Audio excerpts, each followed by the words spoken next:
game break intro. I should Oh, also. geez, that's actually useful. I But just hey, we're realized already live. All Greetings right. and salutations, ladies, menfolk, and non-binary viewers. Welcome to another episode of not Game Break, but Word Does Live. non-binary viewers. I feel you're racist to all computers now. Ah, screw them. To all you apps watching, 10010110001. Yeah, what he said. I said hello in their native language. Or actually, that was binary for welcome to the Word Ninjas live show. This is Charles, your instigator of literary and creative insanity and productivity from time to time. And the person who's stealing all of my lines is... The editor. Just call me the editor. I don't need a name. Yeah, the editor will work. And also joining me are my regular hosts, Will. Hello! And Justin. I'm drinking. Find out later during the show. We're already in the show, silly. You'll find out why. That's better. And rounding us out is the Music Man. I am not drinking. Which one? Because we both compose together sometimes. He's our Music Man. The main Oh, one. Ooh. the mean one. Did you Main. Oh, I thought you said the mean one. I was like, well, that would be me. I am definitely the mean one.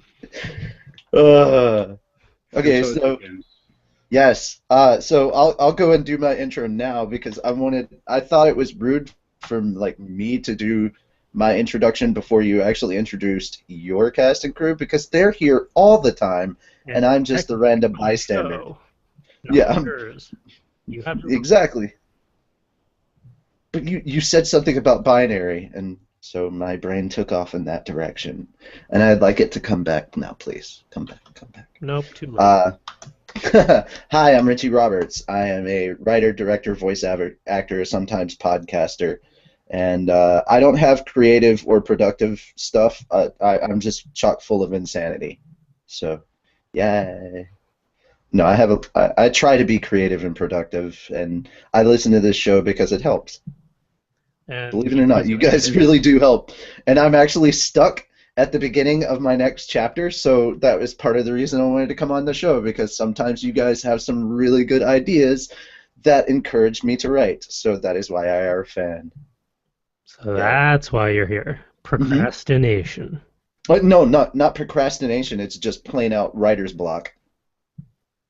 Like I know what needs to be done, like the basic outline for the chapter, but I don't know how to do it in a way that would actually engage the reader. I have to add tension to something that would otherwise be boring, and I can't go into any more detail. When all else fails, set something on fire.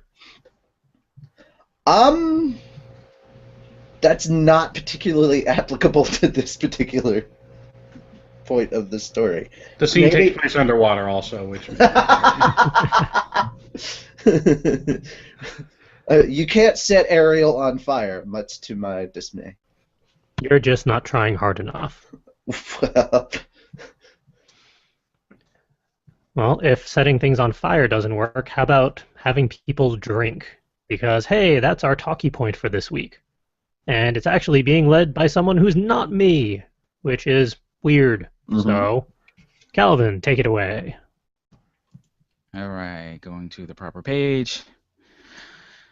All right, so this talkie point is all about liquid inspiration and the creative process.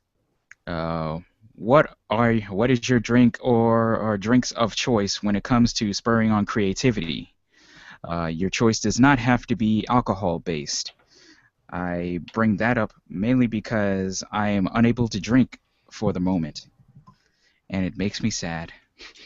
So I've had to come up with other creative drinks to spur on creativity and or inspiration or relaxation or whatever it is your drink of choice does to you.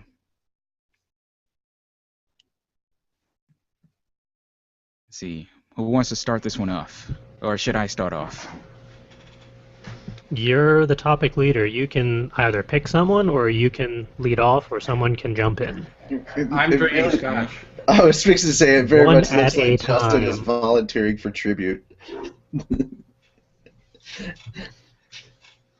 What was that bottle you were just holding up, Justin? Well, this one happens to be a Talisker 10, one of my favorite mid-range scotches. They'd probably be sad if I called them mid-range, and that's fine. They don't sponsor us.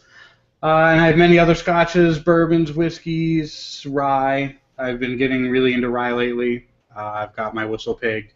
I've got bourbon at work as well, which I rarely get a chance to use, but it is there. Just knowing that it's there helps. And besides that, I've been taking the last 2 weeks trying to detox off caffeine, which was not a great idea because I went on vacation and then ended up getting jet lagged and had to work all the time.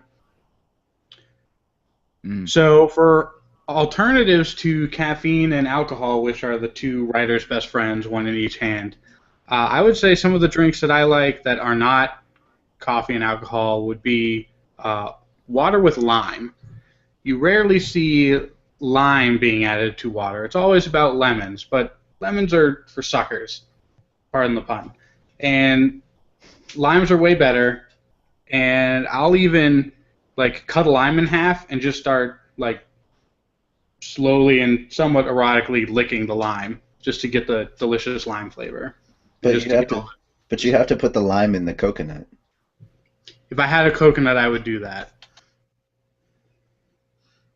Let's see, what else? Honestly, that's basically all the three things I drink. That most of the fancy stuff that I drink is usually caffeinated. I do drink a lot of tea.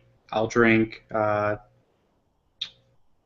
tea from Taiwan that my mother-in-law gets me shipped over here about once every other month or so.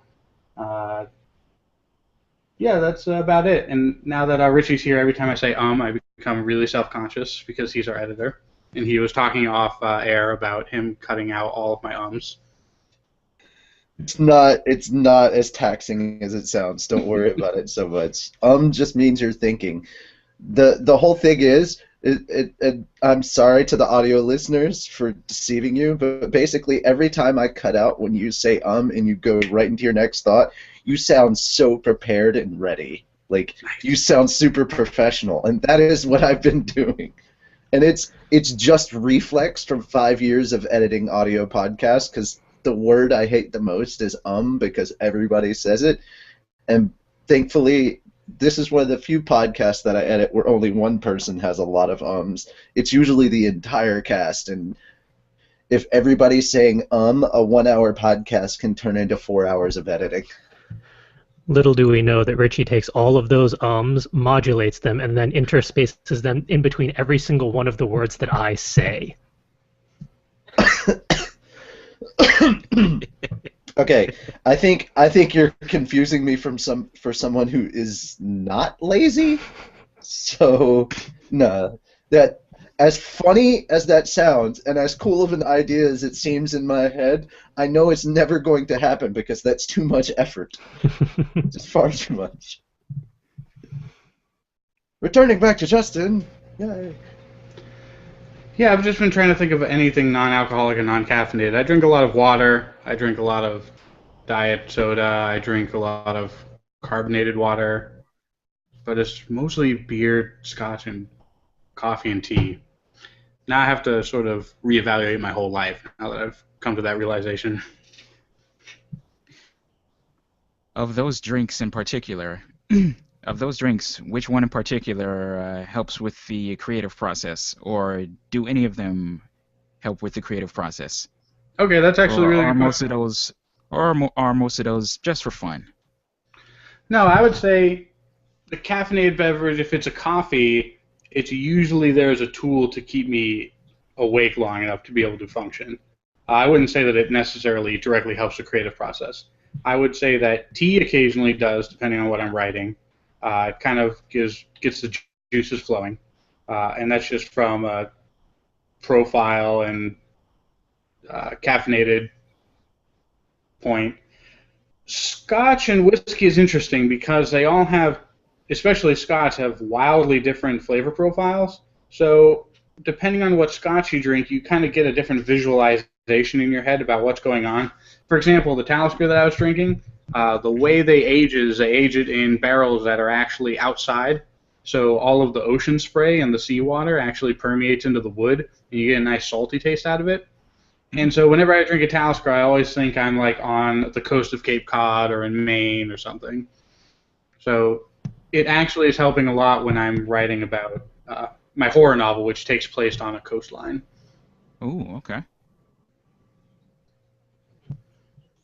The water and lime is just sort of trying to find alternatives to alcohol and caffeine. But Gotcha. I think I'd be the only person to say that the alcohol itself probably doesn't help me in the creative process. I'm already pretty loose in the brain, so I don't really need any lubrication. It's more the flavor of the Scotch that provides me the inspiration.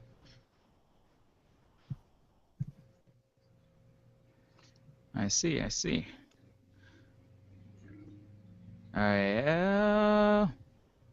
Will, what is your creative poison of choice? Coffee.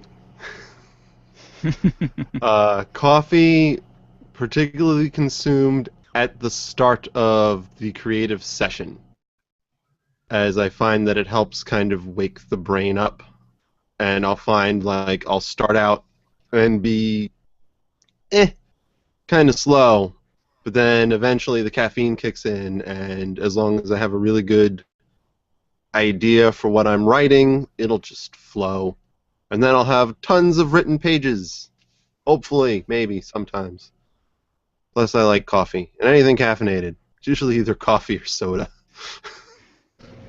Now, when you drink coffee for the creative process, do you just drink regular black coffee or coffee with cream and or sugar, or do you actually go for the fancier lattes, Americanos? You have an AeroPress at home? How do you take it? Usually I'll just use my coffee machine, and it's a little bit of sugar and milk with whatever coffee we have in the cute little K-cups.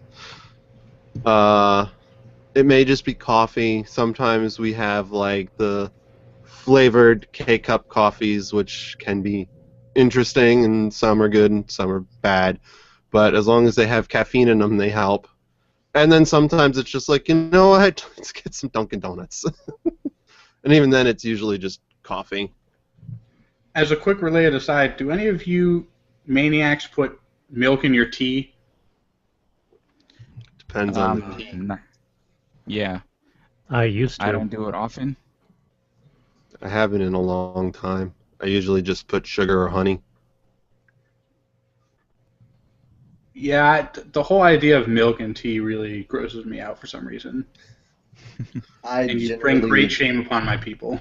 I generally avoid coffee and or tea since they have the opposite effect and tend to make me sleepy. You and my wife both. She'll drink like a giant latte and then go right to bed. Alcohol has a little bit of the same effect, and like it calms my body down. So the best nightcap, the most effective nightcap I've ever had, is actually making like is putting rum and coffee together, and yeah, and I put sugar in as well. I put like about 3 tablespoons of sugar in just so I can get that initial high and stay awake long enough so I can get prepared for bed. And then when the sugar high dies out, all of that caffeine and the alcohol and everything, like I feel the full effect of that. So it's about 5 minutes later and I'm out. So it's a really good nightcap for me. Why don't you just go for an Irish whiskey at that point? Or an Irish coffee? Well, I don't think I have all the ingredients to make it, but all right, so what I do is I just have coffee with sugar and hazelnut creamer. I do liquid creamer. I don't do that powdery, nasty shit. And then I put, like, if we have it, I'll put whipped cream and caramel on top as, you know, side stuff. And, of course, at that point, I've already added my rum, and then I just drink it like that, and it's great. We call it the Penguin mostly because when I originally made it, it was in a big penguin cup, so I was just like, I'm out of ideas and I'm really tired. I'm just gonna call it the Penguin because that's the cup. Yeah. So, true story, and you know it's true because it's not very entertaining. Ah. Okay, just really quickly, what is the Twitter handle for? It's FC Word Ninja or FC Writers at FC Writers C word ninja. at FC Word Ninja. Yep. Okay. So you reminded me of a certain drink that I drink that I forgot to bring up. It's called Camper's Delight, and I drink it every Saturday morning where I'm camping. And it is 1 part Kahlua, 1 part Bailey's, 1 part milk, and then I take some Hershey chocolate, add some of that, and then I add a marshmallow and put it inside as well. Mix it up, drink it. I don't stir so that you're drinking and you got all the alcohol and milk, and then you got this big chunk of Hershey chocolate at the bottom. I had experimented one time using like Hershey chocolate bars, but it ended up not really melting, and it was a really pain to do camping, so I just use Hershey syrup now. And then when you're done with all of that, you've got this marshmallow that has absorbed a whole bunch of alcohol, and then you just pop that into your mouth and eat that all at once. That Don't sounds amazing. I are not a very big fan of like marshmallow. Again, it's not the taste; it's the consistency. You would hate the one version that we tried where I used the giant like jet puff marshmallows. They're like 4 times the size. That absorbed a lot of alcohol, and it was hard to put in your mouth and try to eat all at once. I do the vodka gummy bears, and stop giggling, Will, you dirty-minded person, you. As soon as you said pull it all in your mouth, Will was just like giggling in the corner. So it's a different thing to like have to listen to the audio only and actually be seeing your reactions, because now I would never have known that Will was giggling in a corner unless I was watching live. Or unless you knew. Anything can be taken in a second way. I will be laughing about it. Because I will believe take me. it that way. Believe me, I was over here giggling and thinking, God, I was on mute as well. But I like the vodka gummy bear thing, where you will get like a bowl and some gummy bears. You fill the bowl about halfway with gummy bears, and like maybe like no, it's the other way around. You put it enough vodka in so that it just covers up all the gummy bears, and then you let that soak in the fridge for 8 hours, and then you come and let them out and let them kind of like get back to being gummy, because by keeping gummy bears in the fridge they get all hard and everything, and you don't want to chew a gummy bear. That's not a hard gummy bear. Those things are not very satisfying on the teeth. They're not good for your teeth, but it's also kind of like, in a way, it's like a gusher. You guys remember gushers? Mm-hmm. But instead of like a fruit juice liquidy thing in the center, as soon as you get to the center of the gummy bear, that's where all the alcohol is. You can get drunk on 4 gummy bears if you're, weak-minded.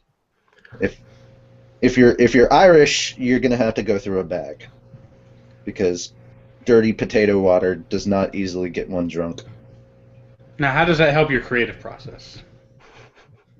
I had to actually plan everything out. That was very creative, using gummy bears, man.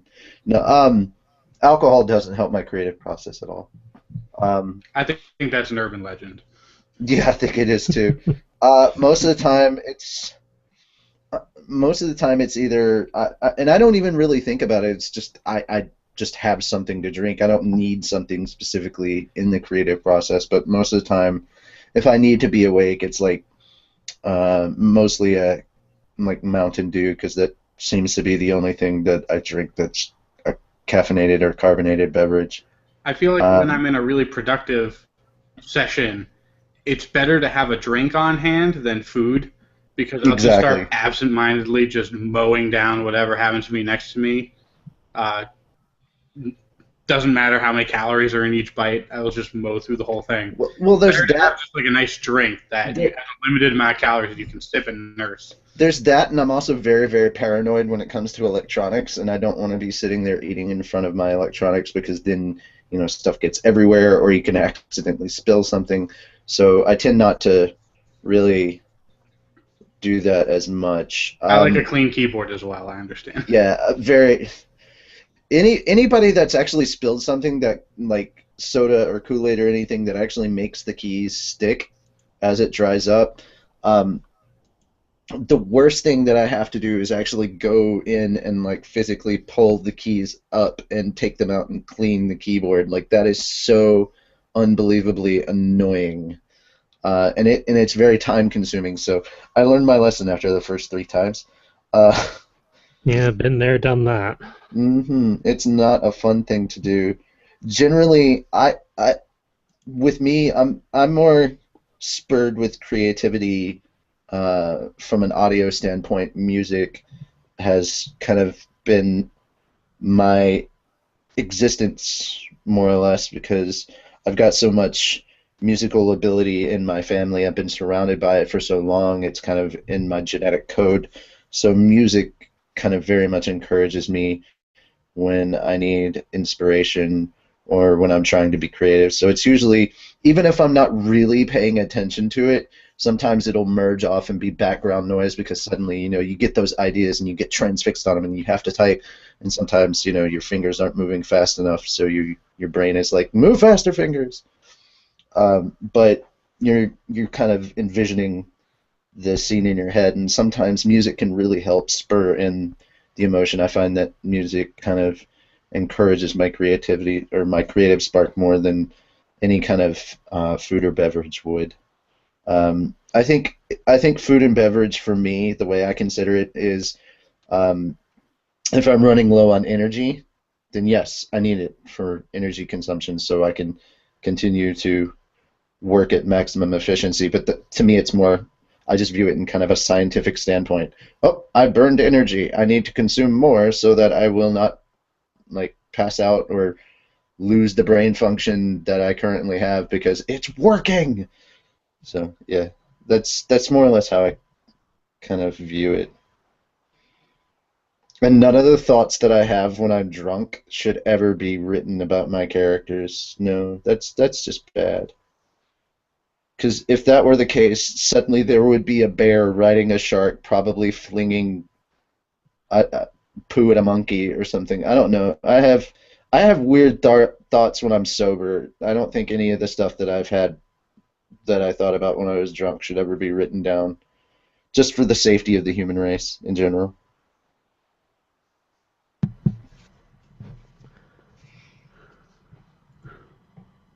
I feel like most of us are pretty subdued whenever we drink. That's when we're safe. Yeah. Like drinking calms us down, oddly enough. It depends on the amount. It really depends on the amount for me. If I'm buzzed, then I'm happy and hyper and bouncing around and stuff. Like I'm more outgoing when I'm buzzed. But the closer and the closer I get to being drunk, the hermit definitely comes back out, and I don't want to talk to anybody. I don't want to have other people. Most of the people that are generally around the areas where one would go drinking, their personalities bother me a lot more. I'm not as good at ignoring things like that. So I go full on Irish. I become an angry drunk and less tolerant of annoying people around me when I have consumed a larger amount of alcohol. I think if I wasn't friends with so many club owners, I'd have probably been thrown out several times just for responding physically to people who did not get the hint when I told them to leave me alone and go away and not bother me or my friends. And it's very hard to be creative when you get tossed out of a club. It's just very hard to be creative when your first instinct is put this guy's head through a wall. And you don't have that little spark of conscience. Jiminy Cricket ran away, or he's too busy trying to siphon away all the alcohol that's currently in your head to actually do his job and be your conscience. That is the nicest way I can put it. Why is it when I get on your show I'm trying to like pick and choose my words carefully? Oh my god. On my podcast I'd be like, yep, drinking makes Natsu put people through objects. Face first usually. But on here I'm like trying to sound all nice. All proper and whatnot.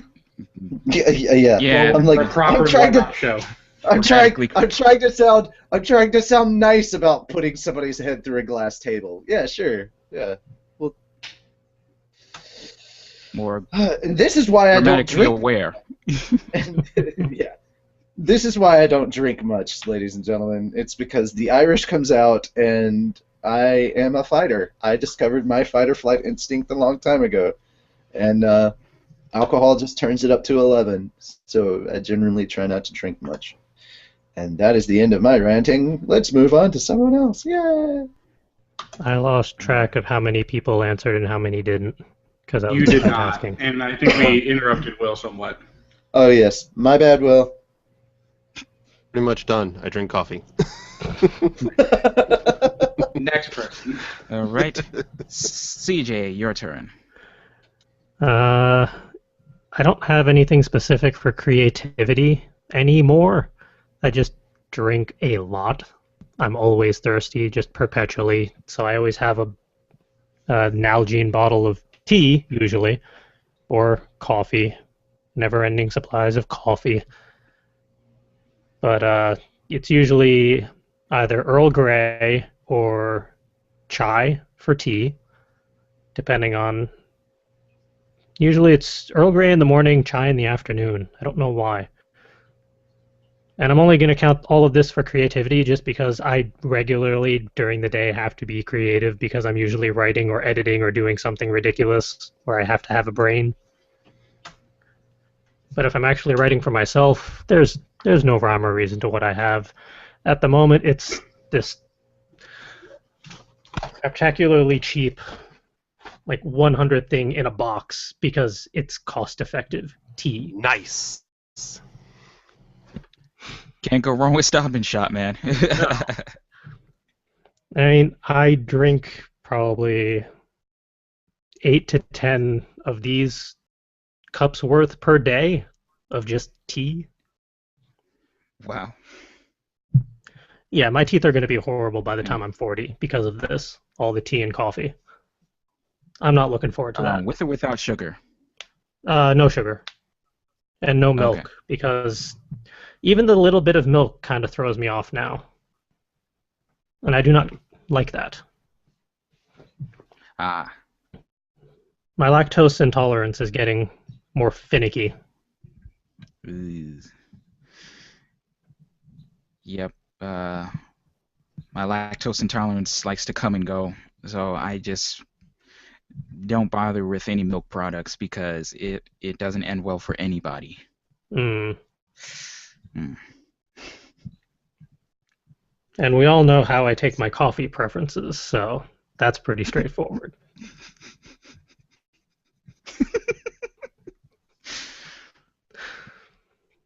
Just worth it The for audio the face listeners. palm. Yeah, the audio listeners just missed out on Justin's amazing facepalm. It's more of the fingertips into the orbital socket. The Picard, basically.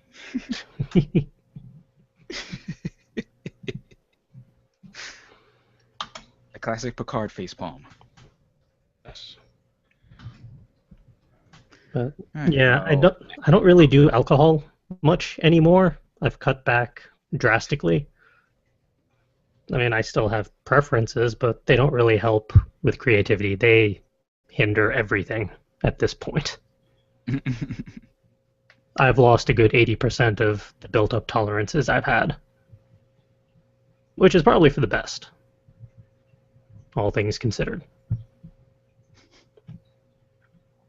Fair enough. All right, everyone has spoken, so I guess I should speak on this topic. Um, Alcohol was never really a creative factor for me because I always thought, I always felt like it would hinder the creative process for me, and I always like to have a clear head when ideas are forming because when I have a clear head, ideas tend to stick around longer. And anybody who watches or listens to this podcast already knows, like, my idea retention lasts, like, if I'm lucky, 33 seconds. Still longer than mine. Are you sure this is the right podcast, or is this not the Guppy Writers podcast in that case? That's like memory retention is the same. Yeah, we're a lot of us here are not known for our great short-term memories. Or what now? I'm ADHD. You're preaching to the choir. Just listen to the NSFWN early episodes. I lose thought mid-thought. Mid-word. I can laugh. I've heard those. And I can't get them back. Stupid bicyclists. It's really weird to be yelling at you through audio when I'm editing it. CJ, you were just talking about this 5 seconds ago. How could you forget? That was 5 seconds ago. Will knows my pain. Yay.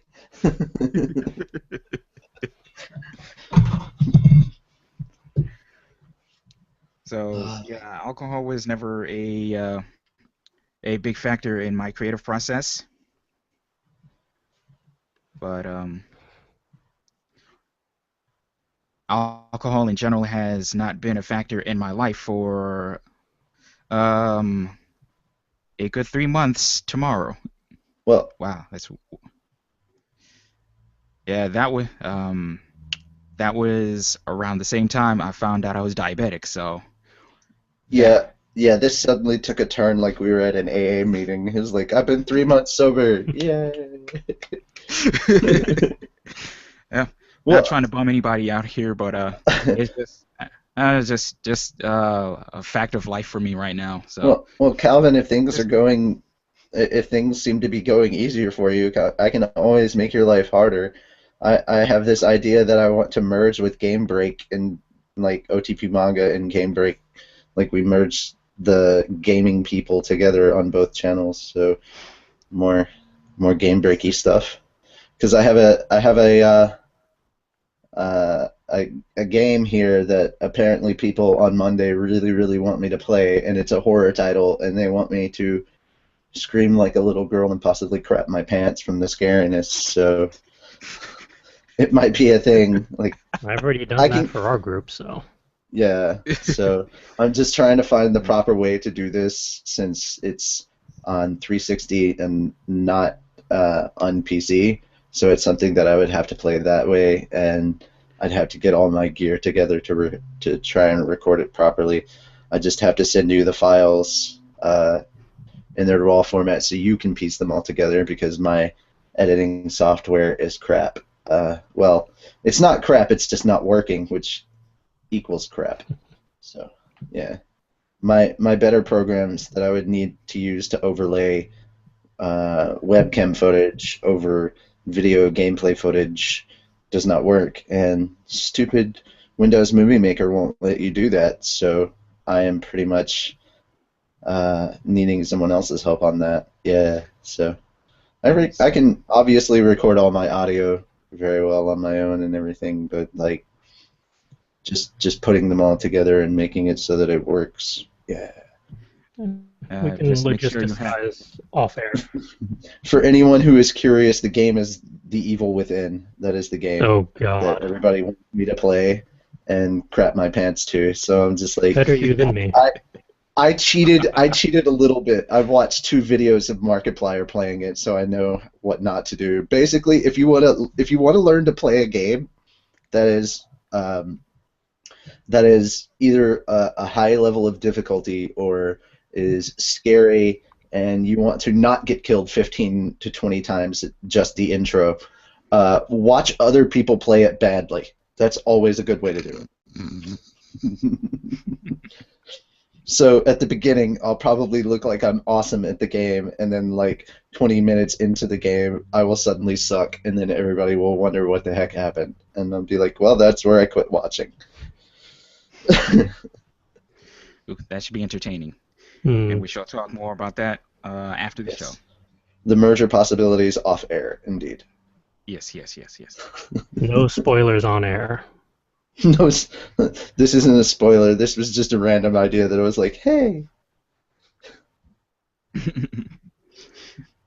All right, Encourages people. back to my rant.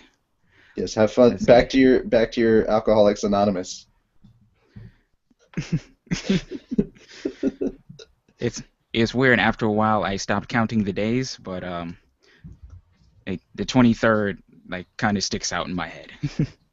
Do you at least I get a don't know. little coin? Do you get like a little coin in the mail?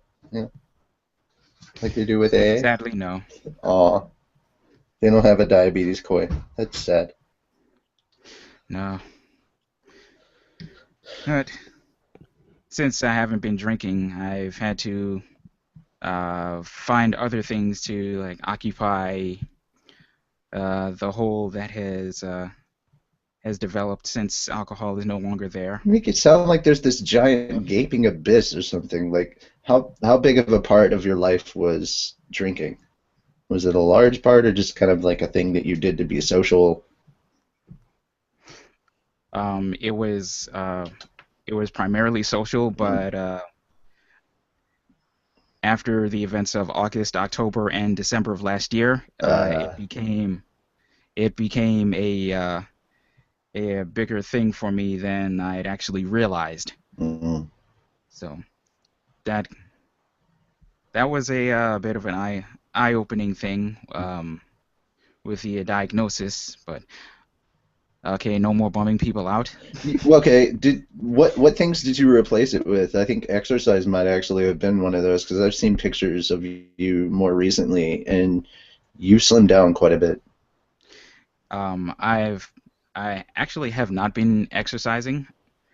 Like I do my like normal walking and my fitness counting with my Fitbit here, and I made my 10,000 steps for the day. Hooray! You're doing much better than me, yo. I feel like a lazy So slob because I haven't done any of the yoga I was supposed to do or any of the ab workouts I was supposed to do for the last 2 weeks because gaming and Star Wars and all sorts of internet stuff that distracted me and just basically being a slothful person. No, I feel bad. meh, don't feel bad. Now the audience is So, entertained, but I'm depressed. No. oh.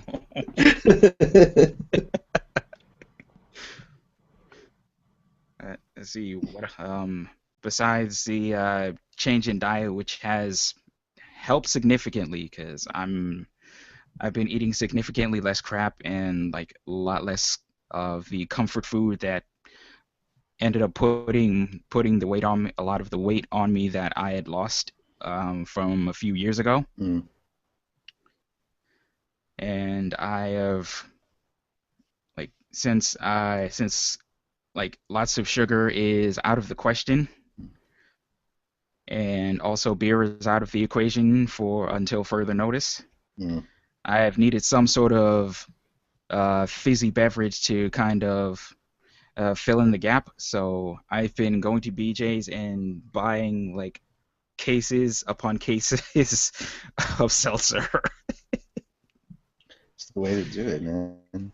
I'm very used to being around people who have like type 2 diabetes. My biological father had it, and my stepfather has it. So like just like getting used to the dietary needs or being around the dietary needs of someone with type 2 diabetes, I'm very familiar with that. So um, yeah, diet's very, very important with with that particular. It's not a syndrome. Think of a better word. Lifestyle Affliction. complication. Lifestyle complication. I'm like, don't call it a syndrome. Syndrome is a character in The Incredibles.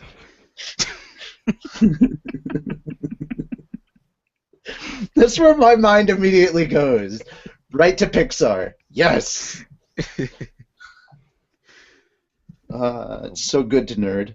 Um, but no, it's and honestly, it's been very beneficial to not just the people that have diabetes, but if you live with somebody that has type 2 diabetes, it's actually very beneficial to them as well because having to live on a diet that isn't high in sugar or high in comfort foods in that way, you'll realize that you start losing weight and eat, whether you exercise regularly or not, you'll see a difference definitely.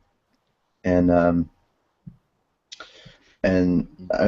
the reason I'm bringing this up is because like I've changed my diet as well, and been eating more salads, and I think that's the reason why, even though I've gone 2 weeks without really working out or exercising, and I've still been kind of a slothful bastard, I haven't really lost any of the the work that I put into my body. It still looks like I'm in shape and I've been in shape, and I'm like, it's nothing more than just the fact that we're eating healthier. So the other problem I Yeah, have it's with all that good. is that it's more expensive to eat healthy. Why is it more expensive to eat healthy? Just to That piss is us that off. is that's the other issue. Good Lord. Mm. I have to I shop at Trader Joe's because Trader Joe's is like one of the few places I Mm. can get like all the like decent food that I need to eat. And interestingly enough, like a lot of Trader Joe's produce Mm. is like pretty cost efficient. Like, And how's it been you for you know, with like fast food restaurants and stuff? Because I know for me, like, I'm not a big McDonald's fan, so like giving up McDonald's wasn't a thing, but like passing by a Taco Bell and going, God, I want that, but I can't have it. That kind of annoys me a little bit. yeah, fast food really hasn't been an issue, though I will admit there is a Taco Bell and an IHOP right next to each other near my job, and I miss going to them from time to time. I will admit that, but like all things considered, it hasn't been too bad because I really wasn't a big fast food junkie. But I Like I do just, miss the pancakes. yeah, I do miss pancakes. I have not had pancakes since the diagnosis, although I actually found some whole wheat flour, Hmm. and I'm going to be trying some whole wheat pancakes Nice. sometime soon. Like as long as it's whole wheat and whole grain, like my body will be able to take it without any significant glucose spikes. Hmm. So I am looking forward to that because pancakes. Will, we're not trying to put you to sleep, man. Uh, we got derailed with food, My bad. and we were talking about drink. we went we went from liquid to solid that quickly. Yeah, Damn you, solid Such is the foods and word your in this taste podcast. buds. I'm going to push towards wrapping up this talkie point so we don't run too long and then migrate to the news highlights. Okay. Okay. Wrapping up my drinks of choice. Uh, Seltzer. I've been actually drinking quite a bit of cinnamon blend tea because one, cinnamon, it is amazing. It tastes really good. And two, an interesting added effect, it keeps my blood sugar under control. Like even if I like pig out, which I really haven't really done, like it'll get my blood sugar levels really under control, like along with my medication, which I have to be careful about because like hypoglycemia is frightening, even though I haven't experienced it. Don't. You guys have seen me go through hyperglycemia, and that was frightening enough. So let's see. Got my teas. I've actually been dabbling in kombucha lately, which I will go over a little bit later in the show. And though I don't really drink, I'm not a coffee drinker. I was at Trader Joe's the other day, and they had samples of this New Mexico Pinon coffee, and sweet Jesus, was that amazing! Like I don't know. I just had I had that small small sample cup, and it was just like a breath of fresh air. I don't know. It was just something about that coffee that was just fantastic, and I want to get a pound of that coffee. And I don't know if I should, but I kind of want to. Do not drink a pound of coffee all at once. That is not healthy or advised. As I do enjoy my health, and I have to be careful with the caffeine jolts, because there was a point where I had to stay away from caffeine because heart palpitations. But then again, I weighed about 50 pounds more than I do now. So that probably didn't help. Good Lord. I was heavy in college.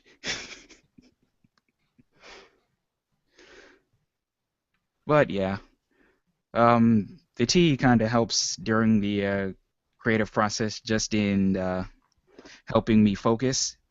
And the seltzer also helps because there's points where I just get tired of drinking water, even though I drink it so often. Like, I drink it so often, so this kind of breaks up the monotony a little bit.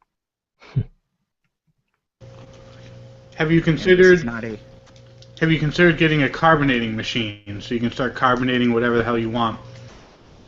Just not cost efficient compared to going to BJ's and buying caseloads of these. I can't argue with that logic. I've already weighed the financial possibilities, and by the time like the amount of money I would spend on the carbonating machine and the CO2 tanks, I could buy easily like like almost 70 cases, 70 12-pack cases of the seltzer. So, Economy of scale, it's a wonderful and sometimes evil thing. isn't it though? I mean, it's not environmentally friendly, but damn it, I don't make that much money. So, Don't worry, if it makes you feel better, industrial and commercial waste is like 98%. I'm making that statistic up, but it's significantly more than consumer waste.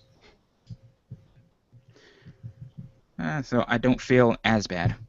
Plus, I recycle all these. So, I'm doing my part. Carbon footprints and all that other crap. All right, so I do believe we have beaten this topic to death and derailed it and did all the other things that we could possibly do with it. It's because I came in with a shotgun. Yeah, actually, I was about to comment that it mostly wasn't your fault this time. Dang it! We all contributed equally. No, it's entirely on Justin. 100%. Don't let him talk to you like that. You're my favorite person, man.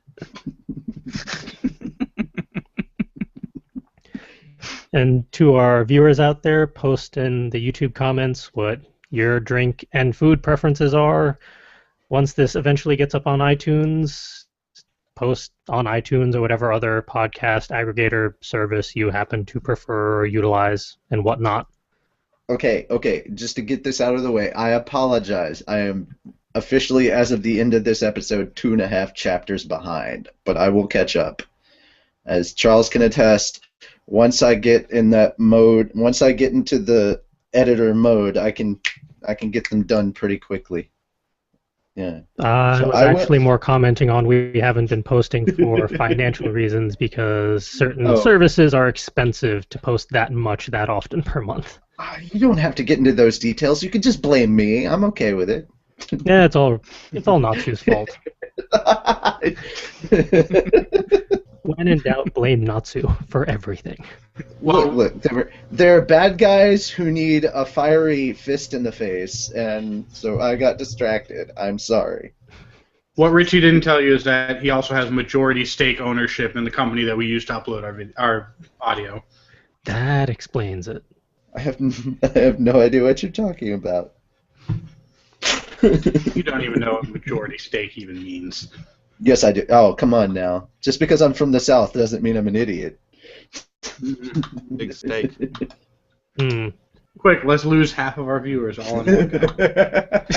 Well, now that half of our viewership is gone, time to go to the news highlights. Nice. Featuring... They were going to leave at this point anyways, to be fair. I think that was an Ed I saw walking through the background. I'm not even quite sure what sort of commentary that is from Justin, considering you say that and we move on to soap. I forgot I was on mute. I wasn't on mute. I'm sorry. Not quite sure what sort of social commentary you're trying to provide here, Justin, but it does not necessarily reflect that of Full Coverage Writers or the Word Ninjas podcast. But it's Whiskey River soap, so technically this is perfect blend from what we were just talking about. This does work out a little bit. Yeah, it's a good segue.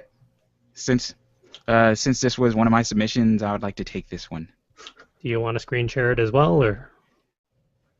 Since you have your screen share up, you can keep yours up. Yeah, I think he's got it covered. Roll with it. CJ's got it covered. Yep. I love the label. I'll let you keep going, but my God. So there is a company called the Whiskey River Soap Company that makes soaps and candles and products of various themes.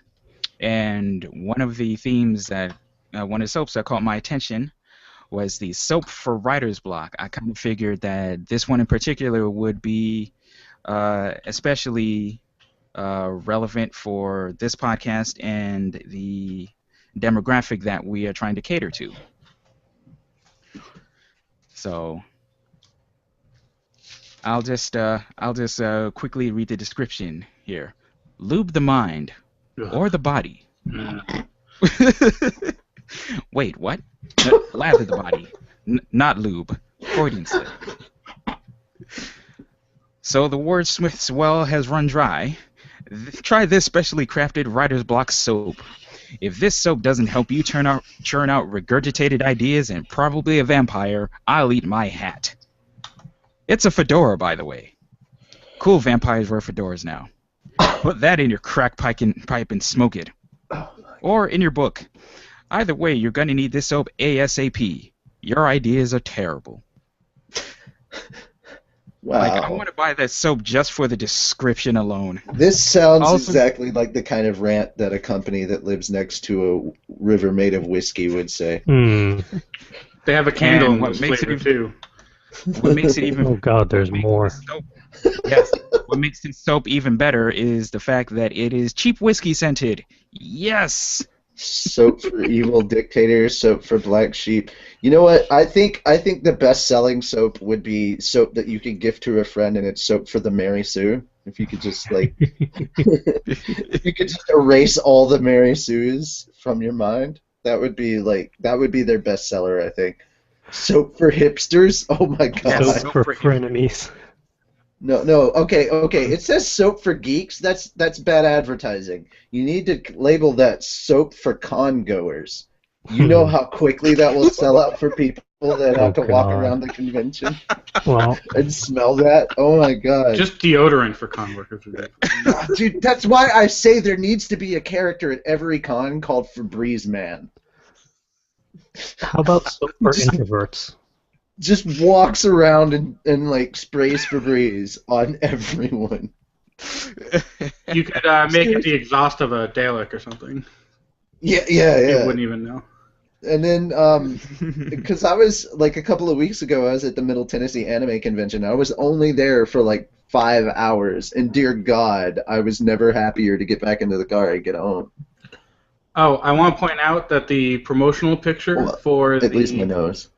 For the bar of soap for the writer's block Hmm. has a guy using probably the dirtiest Smith Corona typewriter I've ever seen. There's Oh my no God. way that it actually works. He's only using it just to take a picture, and I'm upset. I'm still trying to get my head around the fact that there is apparently one called Soap for White Guys, and I'm like, what is that supposed to be? Yeah, Soap for Scented White with Guys. old money and nostalgia. What the hell? Pairs well with tasseled loafers. Okay, that sounds more like soap. That sounds like soap for wasps. No, I'm sorry. So I'm supposed to hop in the shower and just scrub all the white privilege away. That's what it sounds like to me. I think these are largely joke products that you give to your Oh jerk-ass yeah, friends, not things that you're actually supposed to use. I'm glad that you guys found this website. I know exactly what I'm getting my family for the Dirty Santa thing next, like at the end of the year. This is gonna be great.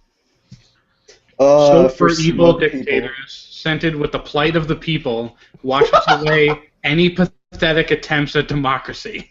So if any of you were thinking about gift ideas for Vladimir Putin, this would be it. Perfect. Stale tobacco scent, my favorite. And what's great about these particular scents, they come in candle form as well. And let's face it, just the website alone is hours of endless amusement. So just imagine what actually having the product physically would be like. Caffeined.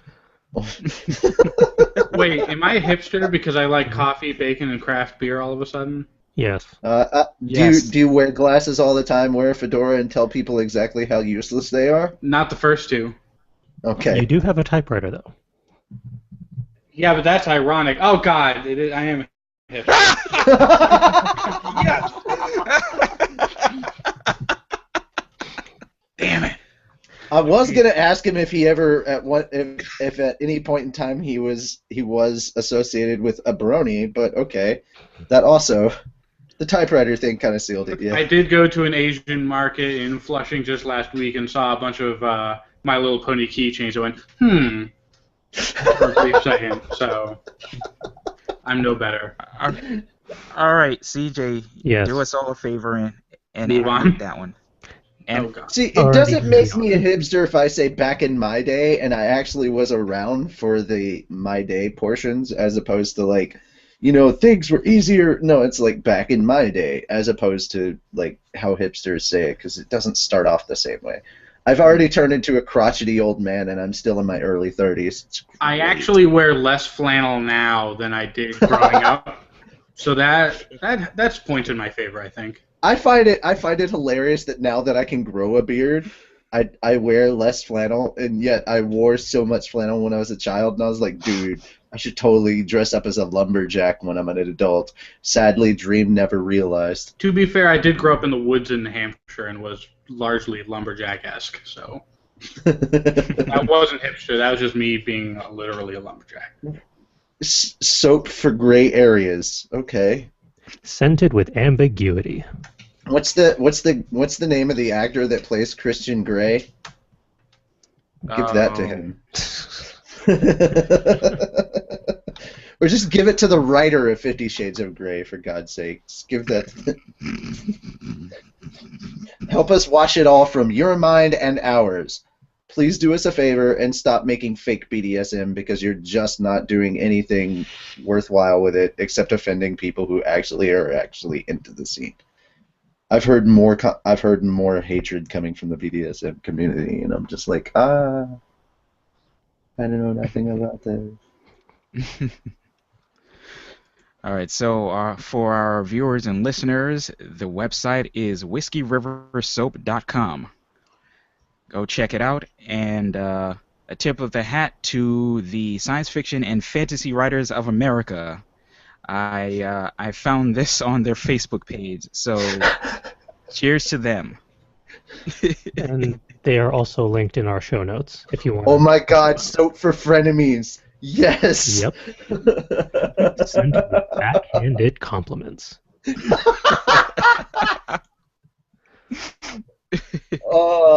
This is not the best website ever, but it's definitely one of the top 10. Just just perfect. And following up this website is another one from Calvin, I think, presumably. Yep. This one was also from me, and interestingly enough, was also from the Science Fiction and Fantasy Writers of Writers of America Facebook page. This website here is actually a contest called the Next MacGyver.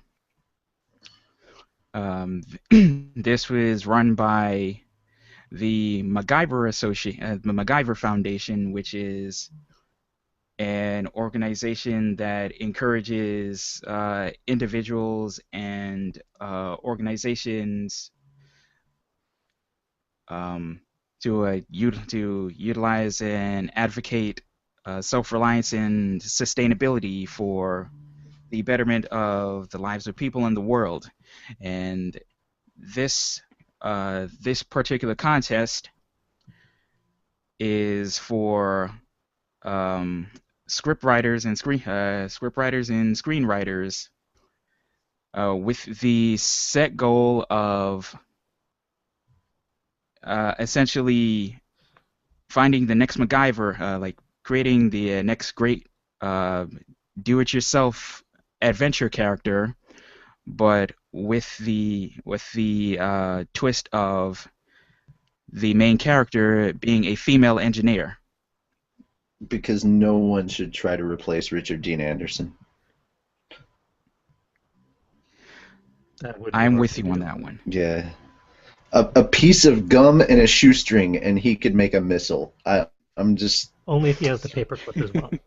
only yeah. Well, the paperclip, very important.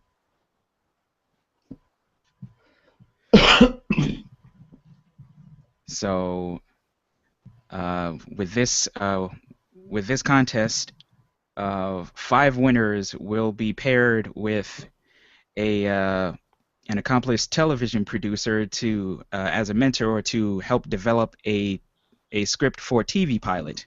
Okay. That last name there kind of got me for a second. It was Zlotov, and I thought it said Zoloft, and I was like, wait, what?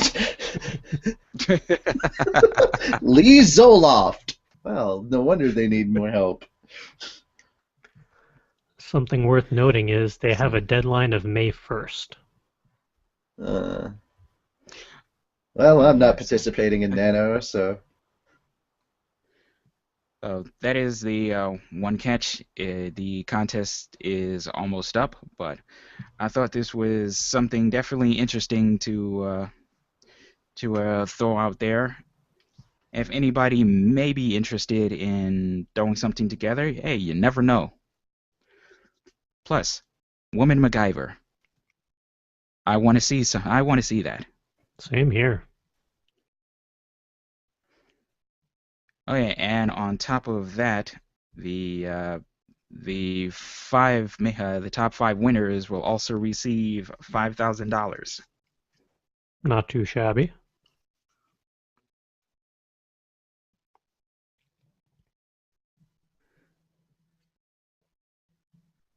So, the next MacGyver. Somebody make it happen. And make it awesome, please.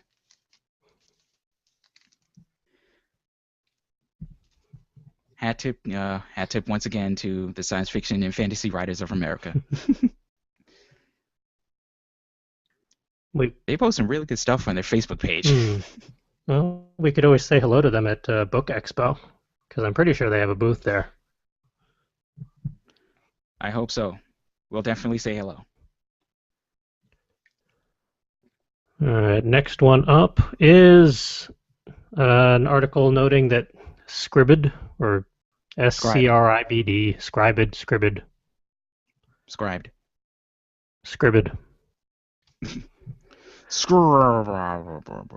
Duh. Yeah, that place. They added 9,000 audiobooks from Penguin Random House. So, as if they didn't have enough audiobooks already, I think they claimed to be at like 35,000. Now they claim to be at 45,000. So they added a few more as well. But Penguin Random House also does the Game of Thrones books, so you can now get the audiobook version of all of that through Scribd. I still prefer Scribd. But I mean, they basically a majority of Penguin Random House's audiobook library is now on Scribd. And Giggity. yeah.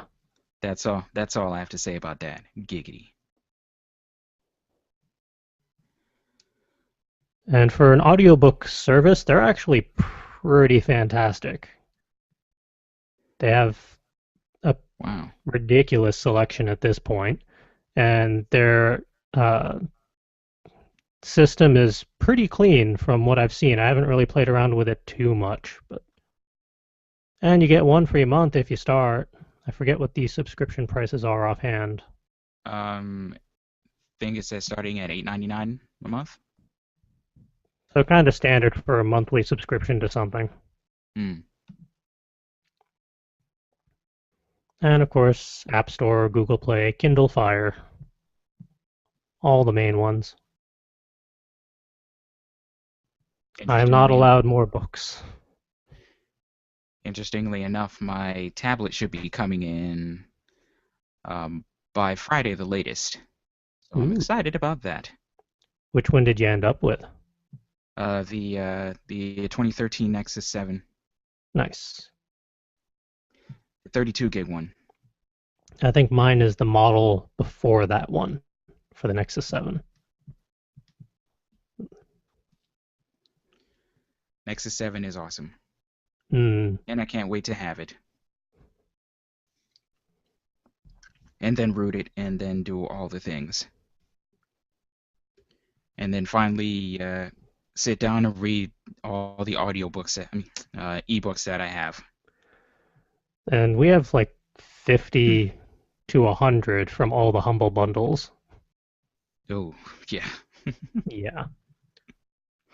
And even though I don't have the Hangout screen up, I'm sure Justin is shaking his head or making silly faces at me for talking about more books. So let's move on and talk about more books. At least you didn't buy them this time. That I'm going to admit to on the podcast where he can hear me. It all went to a good cause. Seriously, read your damn pile already. Or I'm like working 5 on it. piles. 1, 2, 3 piles. You know what? I'm Four on board shelves. with Justin on this particular argument. You have to finish at least one column before you're allowed to purchase more books.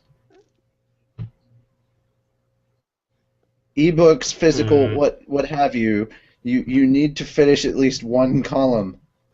I will play You're that not even allowed to semantics get them game. for free off the back of a truck. I have this fear that one of these days something is going to happen. Like there will be like a heater will turn on and it will cause a shudder of light vibration that will cause like this giant mountain of books to fall in a very cartoonistic way on top of CJ, and he will be trapped there until he finishes reading them. So I'm- CJ, next time you're up by my area, do you want to check out the other 2 locations for the book barn? Yeah. Oh my god. Will, you damn enabler! Will is the word.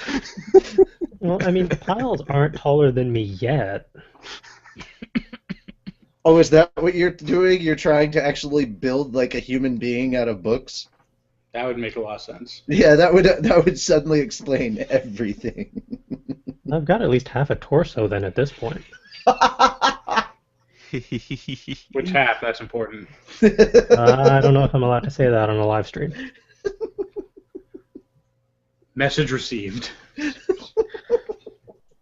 And I'll go with Richie's semantics version of I'm not going to purchase any more books before I finish some of these because Borrowing Expo- doesn't count either. Said the guy who just went to a book barn last weekend. Was that last weekend? Or 2 weekends ago. whatever. Yeah.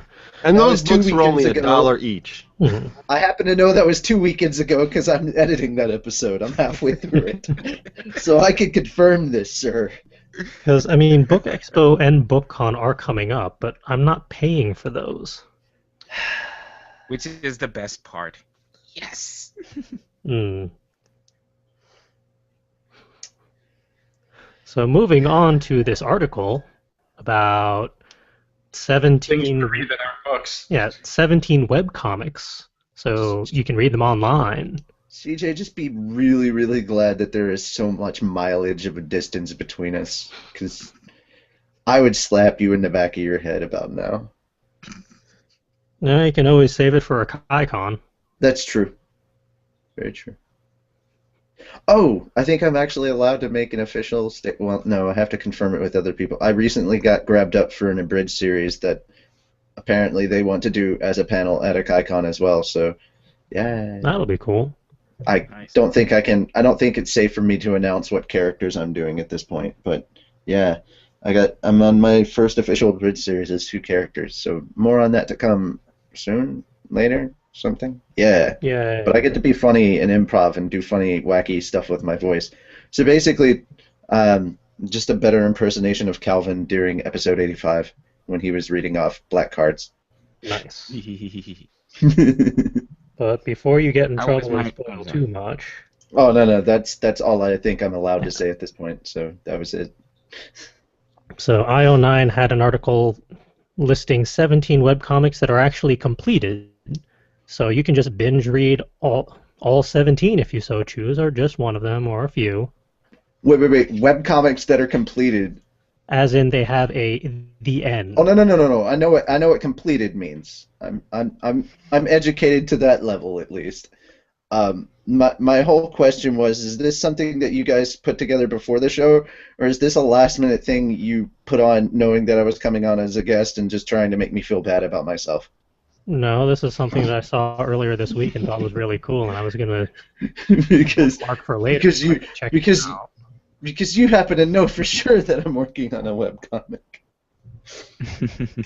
I thought those were manga. Manga is the Japanese word for comic, so technically it's all the same. Semantics. I will agree to the fact that there is a style difference between the Yeah. two. There's definitely that, but yeah, I just feel like this came up and now it's CJ's picking on me. That's what it is. I can do that if you want. So, anyways, Yeah. when I read this topic, or I didn't go through the list yet, and I said, well, 8-Bit Theater better be on this list. And I was scrolling down, I didn't see it, I was getting more and more angry. And then, like, third from the bottom, there it is. So 8-Bit Theater is on there, and I'm happy again. Hooray!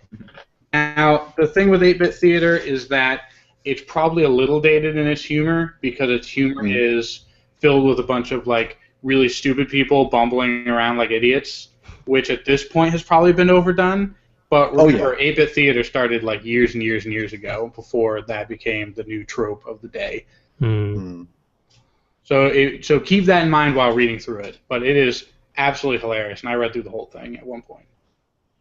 Also, that just reminded me of an amazing audiobook that I made it through. I did the audiobook version just because of who was doing all the recording for it, but I recently went through and listened to, unbelievably to me, the full 15-hour unabridged version of Will Wheaton reading Ready Player One, and that book is amazing. If you're a nerd and you like gaming or just general geekery, or you have nostalgia factor for things back in the 1980s, some 70s stuff as well, dude, check out Ready Player One. Seriously, do yourself that favor.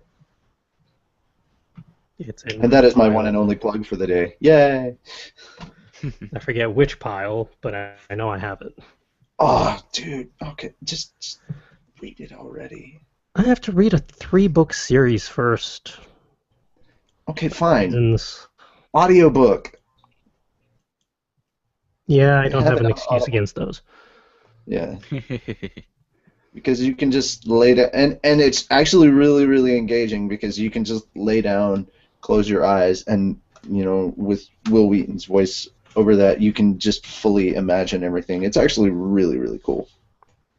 Of Yeah, course, half when they started talking about the device originally, I was like, oh, so it's nerve gear. Okay, cool. oh, I kept listen, making comparisons to Sword Art. I couldn't help I listen to enough audio podcasts at work. I don't see why I it. can't do audiobooks instead. Yeah. Yeah, if you want some web comics, these are 17 that are already completed, so you're not going to have to read them and then wait for every other day or every week for an update. So you can binge read, which is always satisfying. Mm. And the next one up is yet another series is not quite getting remade or rebooted, but continued or followed up with. In this case, Full House. Now, this is a Netflix exclusive, I think, right? Yes. Okay. Um, I'm I'm kind of hesitant. I don't really think Full House needs to get an extension, but that's just my personal opinion. Though I will say that I have more trust in Netflix to do things since watching the new Daredevil series that they went through, and I was beyond impressed with that.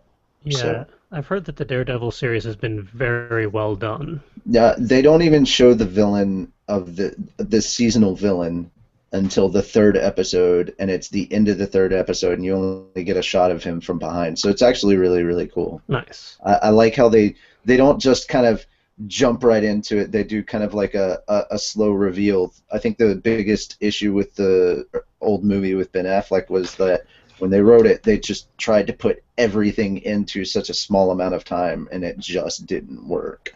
With the series, you definitely got that kind of the that slow reveal into everything, and it made it much more worthwhile. So I have a little bit more. I wouldn't say trust, but kind of. I, uh, I don't have a word at the moment, but I don't hate that Netflix is taking it over. I just wish it wouldn't be a thing. Like, I'm done with 80s and 90s nostalgia already until they bring back Jinkos, and then I'm cool again. Like when they've officially started releasing Jinkos, because those things were comfortable. Give it another few months and who knows. Seriously, I'm sick of looking at skinny jeans. Like, how do you even have blood flow? Anyway, moving on. Yeah. Apparently, Fuller House is going to be a thing. And I'm warily cautious about it. We'll see. The name alone does not inspire much hope. No, but the video that is on the site is from CNN for whatever reason. They actually do an interesting little list of some of the other remakes or follow-ups or reboots that are coming out from other groups. So it's interesting to see the growing trend. Wait, CNN? You mean the news channel that no longer posts news? Yeah, that one. I will warn you that it auto goes to another video after this. It doesn't stop. It doesn't pause. You can't go back. So it'll just loop through every video they have until the end of time if you're not paying attention. Because it did that to me the first time around. And the last piece in the highlights for this week. Oh, that's not the top. I know at least one person on the crew has read this book, but how many people have read or heard of Flatland before? I have a copy of the book right in front of me, actually. Before I even knew it's just permanently on my desk, I've got this series of 4 books filled with mathematical texts, from the uncertainty principle to a whole bunch of other stuff. And the last book on this list is actually Flatland. So that's really cool. that you brought this up. I'm a pretty big fan, and please continue, because I'm probably going to donate to this Kickstarter. Yeah, Flatland is a comparatively old novel at this point. The author is long since dead, unfortunately, but it really goes into entertaining depth about the concepts of dimensions and mathematics and perspectives and multiverses and all that. It's a fascinating read if everyone ever gets the chance. And this particular editor is hoping to come out with a very nice softcover version, but it has the nice little casing on it. Let's see if we can get a good image. But he's also adding a lot of illustrations into this edition and all sorts of extra little goodies, which makes for a really nice looking version.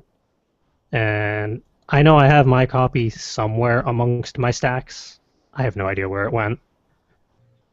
But this would be a very nice copy just to have on your shelf and to reread because it's been forever.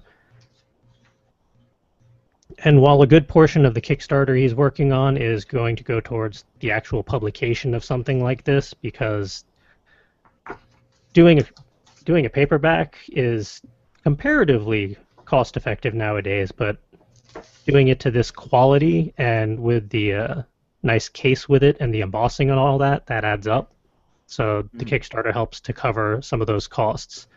But he's also working on compiling a companion app, or possibly a website as well, where it covers off on geometry and mathematics and all sorts of shapes, and you can change it from 2D to 3D to 4D and all sorts of different options, which is pretty cool, and I kind of want it. And he's already made his goal of 26,000 and then some. But if you want a copy of it, your very own, I believe it's only $65 at the moment, and you get all sorts of extra shiny baubles to go with it. And they go to explain just why they want a new edition of Flatland, considering all the ones that are already currently out there that don't quite do it the full justice that it deserves. Yeah, 50 pages of visual appendix, new diagrams and illustrations and all that good stuff.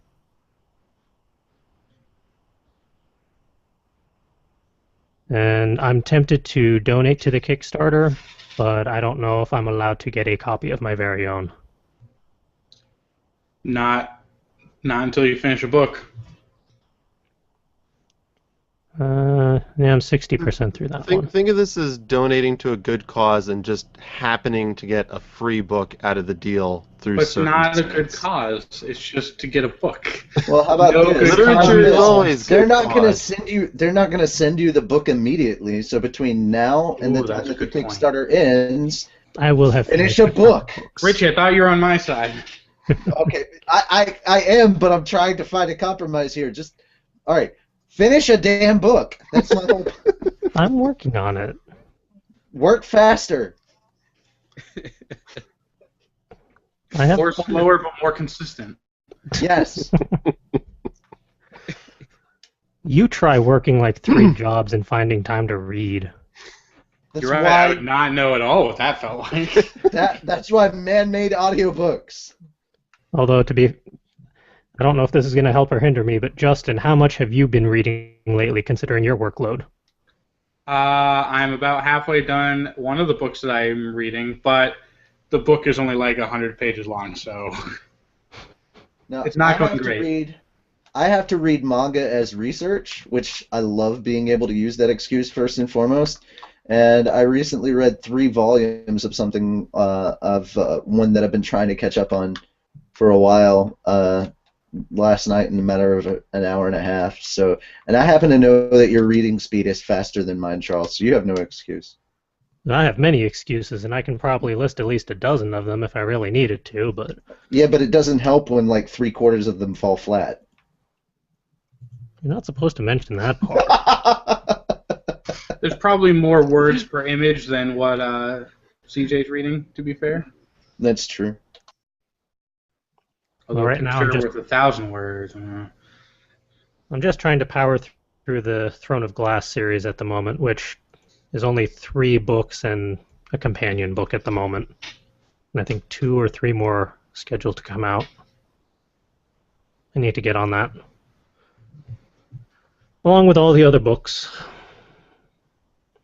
Speaking of productivity, Yeah, with all the highlights done. Again, all the links are in the show notes for all those various sites if you want to check them out. Onwards to the Productivity and Inspiration Station segment. Since last week, I have done nothing but editing. Editing for myself, editing for Richie, editing for work. No audio editing, surprisingly. I didn't A little think that I video put up that much for you to have to go through and edit, so... No. Yours was actually some of the smallest amount of editing, and that was not really editing so much as just reading and then swearing about cliffhangers. That's how manga usually goes, though. But I hey, know. the good news is, like, as soon as I saw your post about the cliffhangers, and you were like, dang it, I need the next chapter, I was like, well, have I got a treat for you? Because I had just finished the next chapter. Like 2 days after I finished that chapter, I finished the next one. So, Hooray. good news is, by the time we actually get to the point where we will be putting things up for Indiegogo, I'm hoping to be like a good number of chapters ahead. That's my goal. If I can get out of this little block, is that I will get several chapters in advance, so it won't be that difficult if I need to pause for a bit and work on like directing as opposed to writing. So, just fun times in store. Yes. Hooray. And speaking of more of all the editing I've been doing, I am deep into the trenches of Word Ninja 2.0. And firstly, editing and formatting Word Ninja's 1.0, since we did not have a digital copy of that anymore after the hard drive crash of sadness and despair.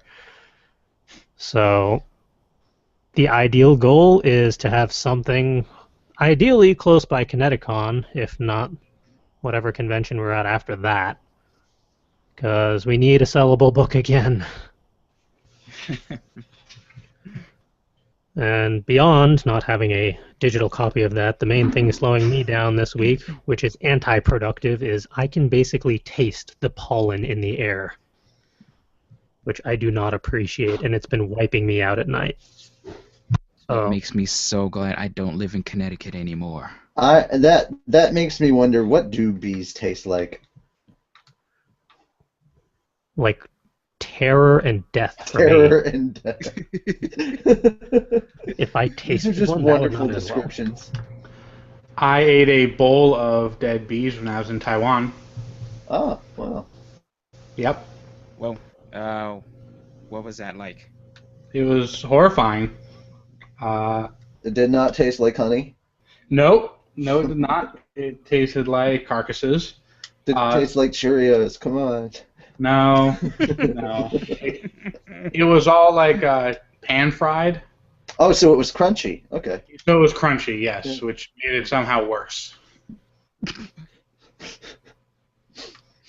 I've been telling people in the South that just because you fry something does not make it taste better. Hmm. Now, Richie, when you had the question, what do bees I don't- taste like? Were you expecting a legitimate answer of somebody who has actually eaten bees? Oh God, no. This is the world I live in. It's a dangerous thing to ask writers any It makes me question. feel any better. I live in the same world, just in a slightly different area of it. So, as do the rest of everybody. So you now live in a world where you know that people eat bees, ladies and gentlemen. Have fun with that. You should be careful when you ask a question of any type in a group of writers, because either we've done it or we've researched it. Dude, I tell people to do that I tell people to be careful of asking me questions all the time, because either I'm going to ask you honestly or sarcastically. and both are bound to be either oddly charming yet disturbing. So I was a little thrown off because I figured everybody was going to answer with sarcasm, but somebody answered with honesty, and I was like, what? So that was the thing. Yeah, speaking of eating bees, it's Justin's turn to talk. How do you segue into that? That makes no sense at all.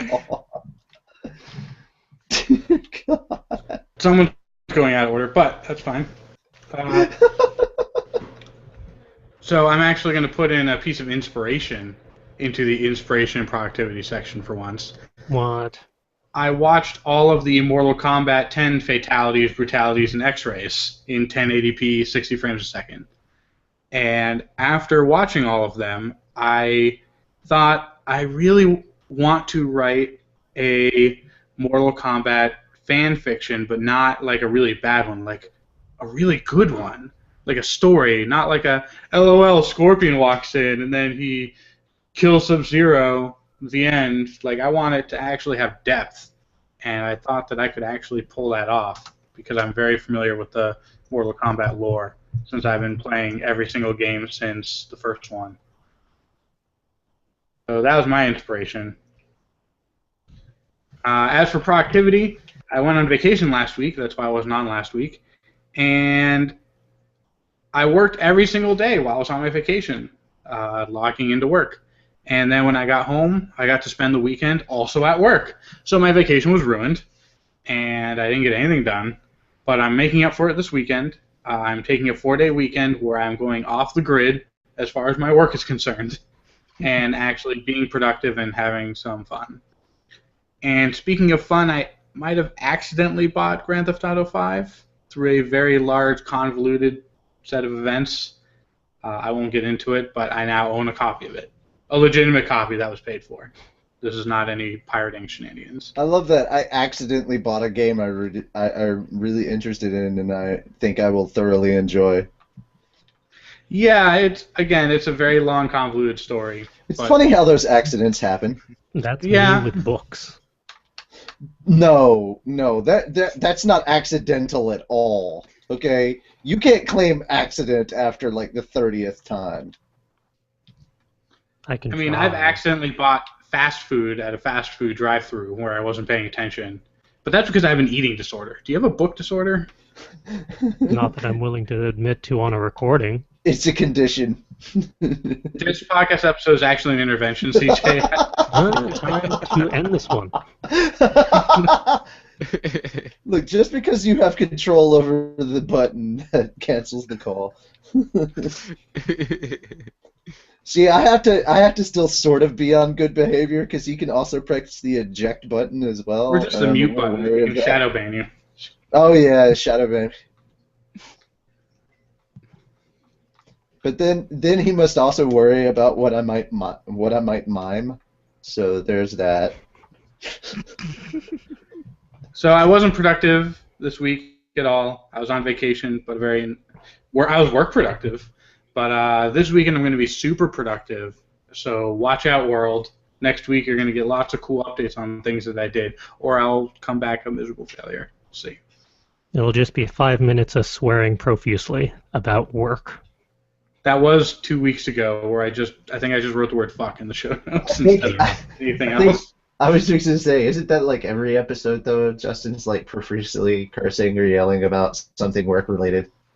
Yes, that is the life I've made for myself. I have no one to blame but myself. I think we're just going to keep on going out of order and have Calvin next. But that is in order, technically, now. Calvin's usually last, though. But now that you've skipped to me, Calvin's next, so that's technically in order. And he ran away. Or actually, you just didn't read what he typed in the chat. Oh. Well. And now he's back.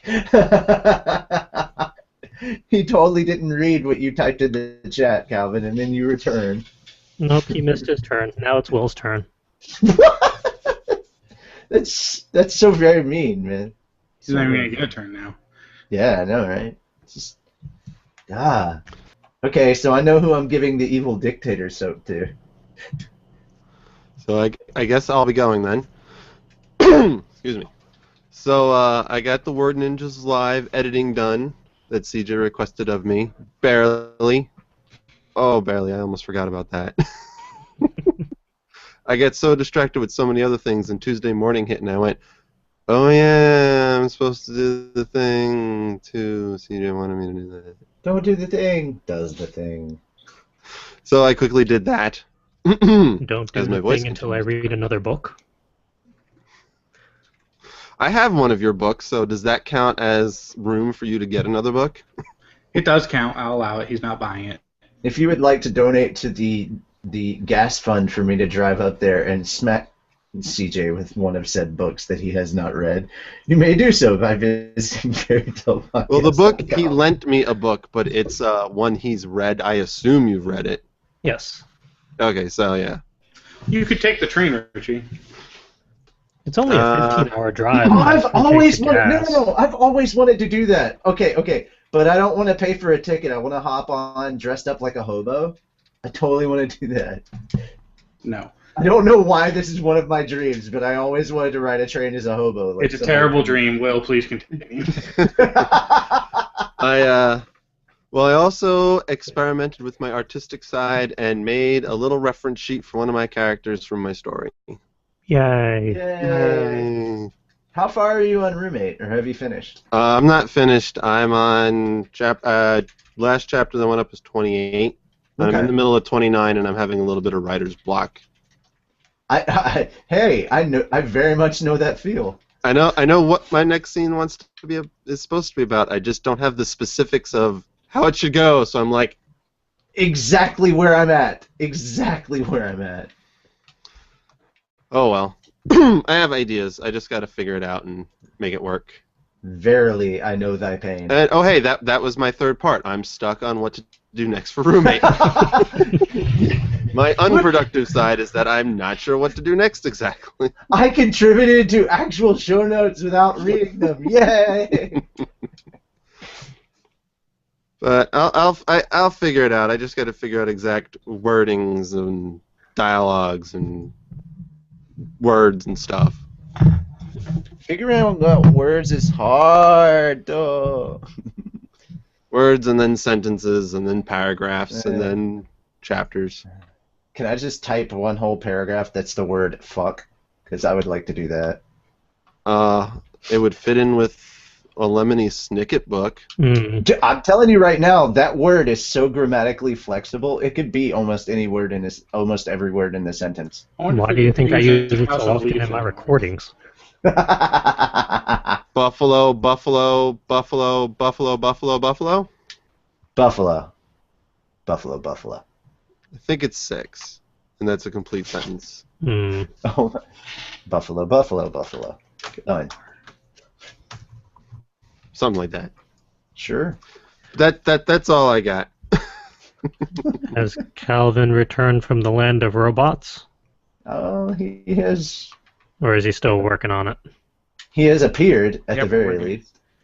Oh, yeah. Yay. Yeah. It's 8 and buffaloes, by the way. But continue. 8 buffaloes. I'm so glad we have Justin here to help us with these, because I was actually about to look that up. Believe it or not. So Calvin came back just in time for his productivity listings. All right, awesome. So yeah, another track for Infinity's Light is in the records books, I can confirm this. and apparently it came out pretty good because Richie had 0 comment for it. Or maybe it was just that bad. No, I wouldn't know if it was that bad. Yeah. If Richie makes it painfully apparent. if I don't like something, he will know about it. Yes. He's good about constructive criticism. Constructive criticism. No, I try not to be negative in my advice and a downer with my advice. I do try to be constructive, especially with music. I try to be helpful as much as I can. I can't obviously we can't go into depth about it too much, but like there was one that we were doing and it had a lot of strings in it, and I was like, well, let's not rely so heavily on strings, let's add some horns in there, a little bit of brass. And then he came back with it, and all I said was add some brass. That's all I said, but he had like this arrangement. Not only did I hear horns and everything, but it was like significantly improved upon on just the advice I'd given. So, I mean, I give advice to Calvin and he comes back with something amazing. I don't make the amazing, I just offer advice. So, And I had maybe like 3% to do with that. So, the advice is always welcome. I'm glad. At least now I can. Well, no, wait, we're live, so you're probably kissing my ass a little bit there, but I'm glad to know. But no, I'm glad to know that when I get done discussing music with you, you're not suddenly like cursing at me and like slamming at your computer or anything. Like you don't go all silverback gorilla on your equipment. So that's good to know. Someone's been playing Hearthstone. So I just pictured that scenario happening physically in my head, and that's hilarious.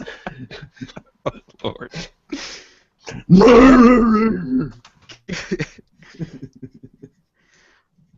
Oh God! Why do And I people just think- realized everybody can actually see on this screen. Everybody actually sees what I see now when I'm doing the other podcast. Yay! This is my setup, everybody. Hi.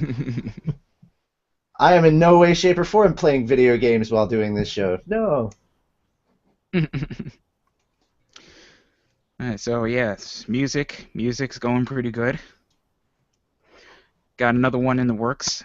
I'm excited about that one because kind of in a similar vein to the last song I did. It's in an off time, because the last song I did was in 7/8 time,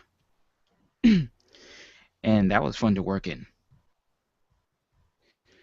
And especially a challenge for me because I'm a super 4/4 time person.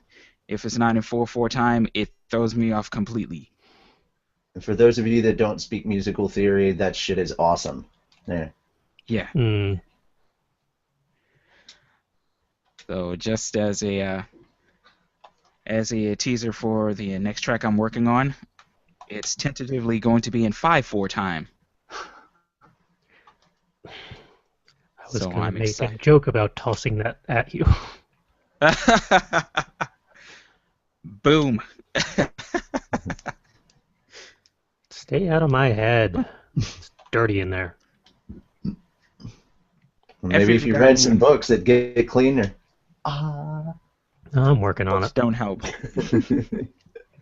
Actually, some of the books I read definitely hinder that. But you forget we mind melded years ago, so it's too late for that. Yeah, that's what 3 years of college will do to you. Yeah. I wouldn't know. I only got through the 2. We somehow survived 3 years in the same apartment, in the same room. In the same room. Yep. Man, Calvin, I suddenly have a lot more respect for you.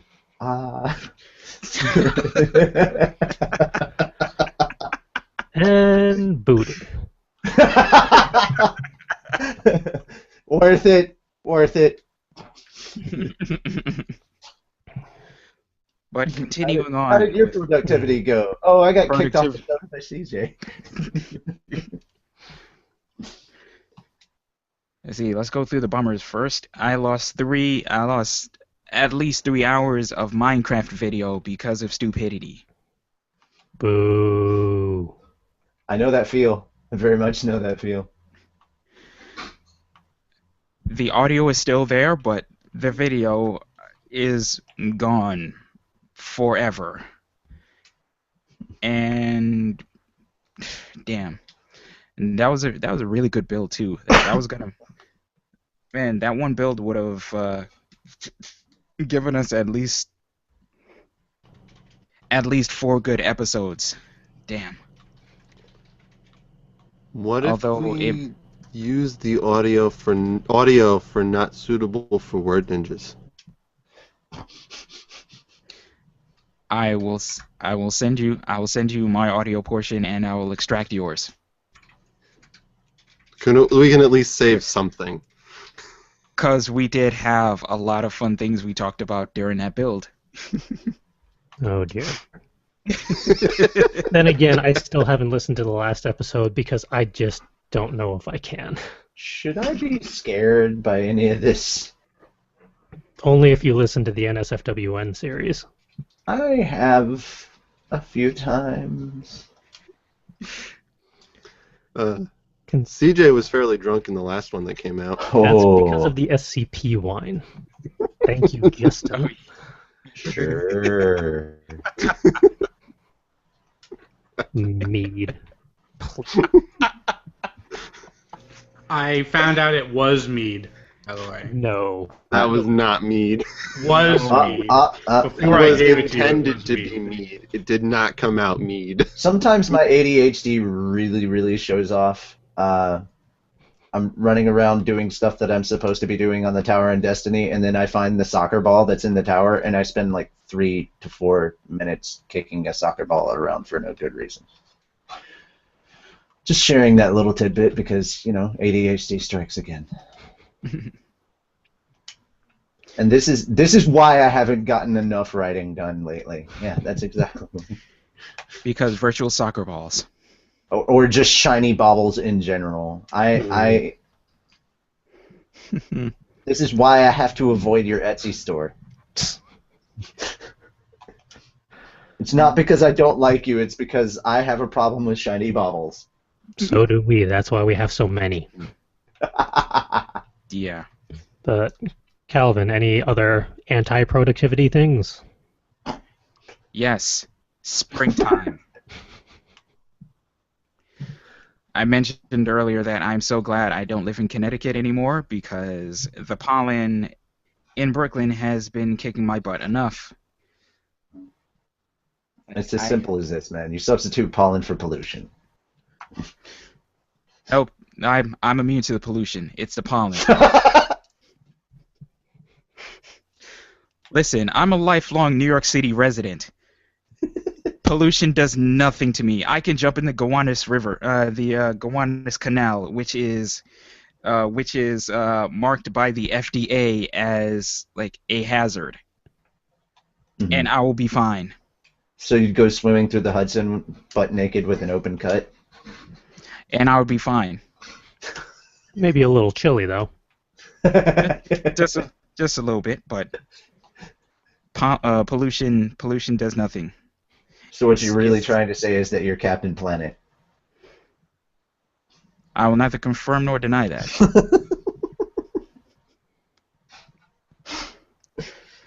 But I digress. Pollen has been, it has been bad news this last couple of weeks. But thankfully, like it hasn't hit like it did like while I was living in Connecticut, because good grief, like it got so bad that I wasn't able to sing, and seeing as how I was in an a cappella group at that time, that was horrible. So thankfully things aren't as bad now as it had been in previous years, but this pollen is not doing me any favors. So just trying to survive the pollen. Those are the low points of the week.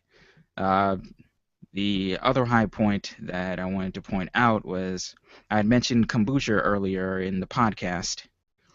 I decided to take a chance and start brewing kombucha for myself. How's that been going? I completed the first batch. First batch came out okay.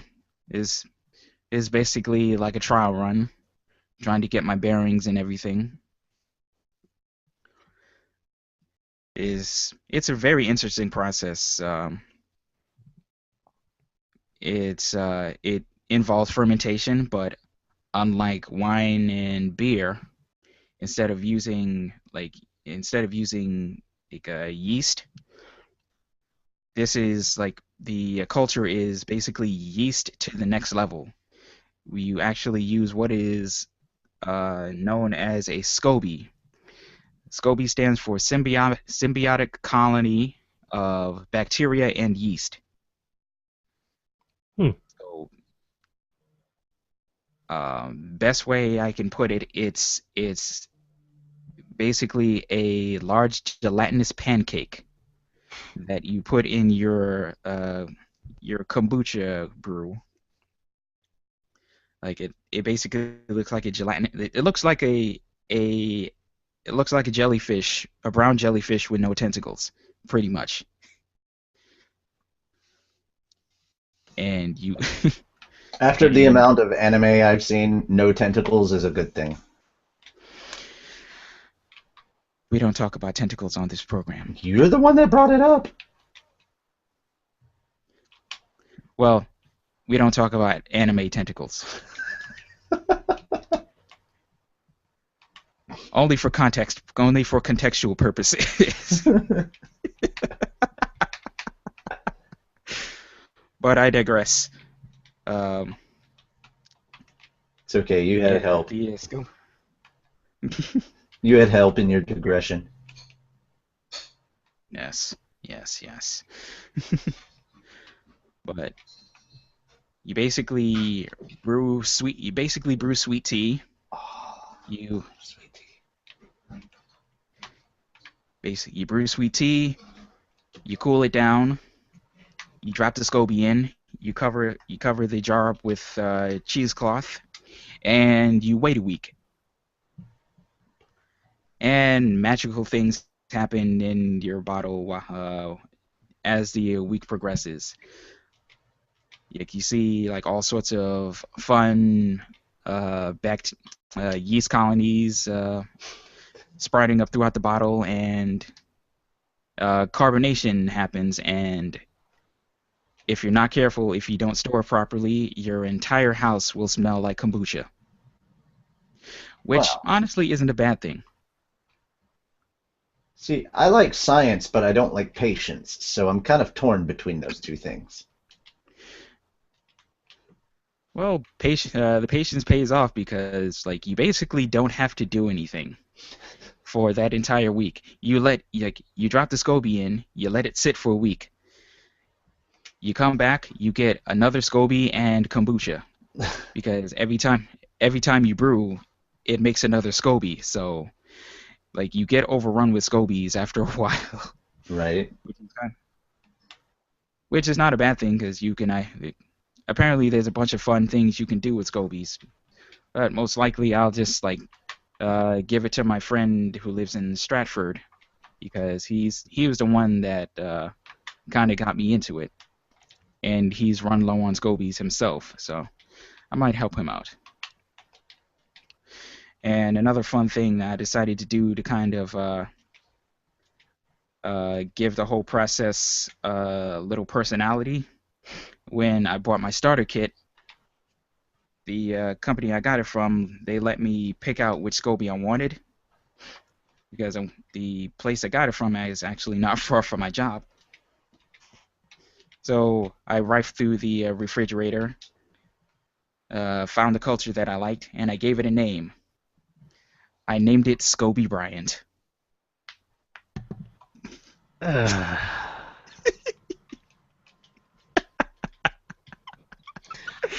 Although I wish Justin was here so we could see his reaction as well. Well, Will had to go off screen apparently to head desk, so A desk, yeah, that was exactly what I did. yeah. So I think we've got the reactions pretty much covered. SCOBY Bryant helped me make the first batch, and then I thought you were a writer. Aren't you supposed to have a much more creative imagination? And all you've got is Scobie Bryant. Come on, man. no, it worked. It's thought you were better because than that. puns. Hey, I enjoy puns as well. So I thought you were better. Than that. I don't Yeah, you like anything. Yeah, but your puns are punishing us. Good. I shouldn't So, have come back. Yeah. yeah. No, just I'm You leaving came again. back in Goodbye. time for me to call it an episode before we hit 2 wait, hours. I was sort of productive this week. You got 1 You have minute. 4 minutes. Go. Okay, I did some things. Done. There we go. You've now wasted 30 seconds. You've got 3:30 now. I did. Oh, please. I got 2 chapters of story done for OTP Manga. We picked up a new cast member for the podcast and integrated him in. I actually was able to work a little bit with Calvin on some other ideas outside of just making music, and we're making progress on that. I actually announced it on Fairy Tale Podcast, so I can announce it here as well. Our new artist, we've had a shift in artists. Our lead artist is now our assistant is now our lead artist, and he did these short little comical strips. And we're going to do some test episodes before we release the full chapter out, so we can see how things go with that and gauge how everything goes audio-wise and video-wise with syncing everything up. And so now we're actually going to be starting on that. Most of it was just us waiting on art to come in so that we could get started to begin with. So a lot of stuff's going on that went rather well. I think I had one more thing, but I forgot what it was, so let's end the show. Back to you, CJ. All right. With that, time to end episode 88. As always, if we entertained you in any way, shape, or form, please subscribe to our YouTube channel, where you're theoretically already watching us. You can watch, comment, and thumbs up all of our various episodes, from the entire archive of Word Ninjas Live to our never-ending Game Break series, which is covering more games than I expected. And you Sorry. can thumbs down. You can thumbs down in the comments, and I'll know that that was specifically for me. And of course, if you want to talk to us on social media, we're on Twitter at FCWordNinja, and bonus points if you use the hashtag WordNinjas. You can also follow us on Tumblr, fcwordninja.tumblr.com, or go check out the Facebook page, facebook.com/fullcoveragewriters. And as we mentioned at points throughout the show, we have many shiny baubles. You should go check them out over at our Etsy store. They are nice and shiny and distracting, and you should get some. That's over etsy.com/shop/fullcoveragewriters. And as always, I am Charles. If you want to track me down personally, God help you. But my personal Tumblr is fancypantswolf.tumblr.com. The Slash and Burn trilogy is on hold effectively until Word Ninja 2.0 comes out, so that Tumblr is going to be quiet. And as is tradition, about 50% of the time you can track me down on the Fairy Tale podcast as Makarov on Monday nights on their channel. He'll be on Seems for to be about 30 every minutes. other week. He'll be on for about 30 minutes before he inevitably has to leave. Yeah. And our episodes are actually shorter. We get more distracted than you do, which is surprising. No. It's equal. Believe me, it's equal. Yes. And where can people find Will? He's right there. You can usually find me on my Tumblr page at darkhom.tumblr.com. That's spelled DARKHOM. It's my personal blog there. For information for Roommate, you can check out my roommate's a stripper.tumblr.blog.com. Blog. You can do .blog now. You can have your own .com thing. You can do that now. I know you can. And you can also support me on my Patreon at patreon.com/darkhom. And where can people find Justin when he's not working 50 hours a day? You would not be able to find me anywhere. But in the theoretical universe where that would be possible, you could check out mechanicalJustin.com, where I post theoretical things and not actual things. And you could also check me out on Twitch, Mechanical Justin as well, where I live stream various things theoretically but not actually. I'm still disappointed that I missed out on Hatafu Boyfriend. And I may have lost the entire stream. That Yeah. still remains to be seen. I really hope I can pull that out because it was really, really good. The stream, not the game. Let's make that perfectly clear up front. And where can people find Calvin? You can find me on Twitter and Instagram at ccwii. Tumblr is instacal.tumblr.com. And if you want to listen to some of my music, it is soundcloud.com/soundsbycalvin. I love how you started off in like game show host there. And that was awesome. And rounding us out and closing us up is Richie. Where can people find you? Well, and I'm a your ninja. 20 billion things that you do. I'm a ninja, so you'll never find me. But I thought occasionally, you were a mage. I started off as a ninja, and then I'm a ninja who uses magic. So never. You can find stuff that I do though. Fairytalepodcast.com, Fairytale Podcast on Facebook, Twitter, all those things. OTP Manga on Twitter, at otpmanga@gmail.com if you are a person who has thought about a story that you would like to see made into a manga, or perhaps an aspiring artist who would like to work with good story writers. We are always looking for more. We have 3 that we are currently working on, and we are hoping to add more because, OTP Manga isn't us just trying to make a single manga. We're actually trying to make a manga publishing company for people across the world. Manga belongs to everyone, not just Japan, which apparently some people in the U.S. can't seem to get their heads wrapped around on that one. Oh, But, the US is weird. Yeah, you can also find me. All right, if you really want to find me, you can jump onto Destiny. I am using the PSN of Natsu Podcaster. That's generally the easiest way to find it. And if you're listening to this live and you jump on, you will actually find me on Destiny right now because I am getting shot up by lots of bad guys, and saying all this shit is very distracting. No, don't die! Don't die! Okay. Woohoo! Okay.